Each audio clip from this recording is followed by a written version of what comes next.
अस्सलामुअलैकुम, मैं हूं तैमूर मिलर और आप देख रहे हैं यूनिवर्सल न्यूज़ नेटवर्क। खबर शामिल करते हैं गुजरांवाला से, जहां ग्रीन एंड क्लीन पाकिस्तान मुहिम के तहत एक दफ़ा फिर इंसदादे तजावुज़ात ऑपरेशन शुरू कर दिया गया है। आपको अहम खबर से आगाह कर रहे हैं कि गुजरांवाला में ग्रीन एंड ग्रीन मुहिम के तहत एक दफ़ा फिर इंसदादे तजावुज़ात ऑपरेशन शुरू कर दिया गया है। इस हवाले से मजीद जानते हैं हमारे नुमाइंदे अली शेर मजीद से।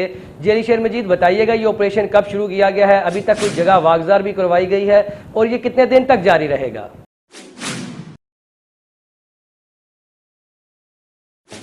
जी बिल्कुल, गुजरांवाला में तजावजात के खिलाफ एक मरतबा फिर से ऑपरेशन शुरू कर दिया गया है। ऑपरेशन वकास अली महमूद कमिश्नर गुजरांवाला और डिप्टी कमिश्नर नाइला बाकर की हिदायत पर शुरू किया गया है। ऑपरेशन अभी जो शुरू किया गया है वो हैदरी रोड से स्टार्ट किया गया, जिसकी निगरानी असिस्टेंट कमिश्नर सुमान सिकंदर कर रहे हैं। जहां पे जो दुकानों के बाहर जो गैर कानूनी तौर पर पथारे बनाए हुए हैं वो क्रेन की मदद से तोड़े जा रहे हैं, जबकि जो शहरियों को नोटिस भी जारी किए गए थे कि इनको ऑपरेशन जो है 21 को या 20 को शुरू कर दिया जाएगा, लेकिन शहरियों की जानिब से ये जो गैर कानूनी पथारे बनाए हुए थे उन्हें नहीं था खत्म किया गया, जिसकी वजह से नाइला बाकर की हिदायत पर फौरी तौर पर इन पथारों को खत्म किया जा रहा है।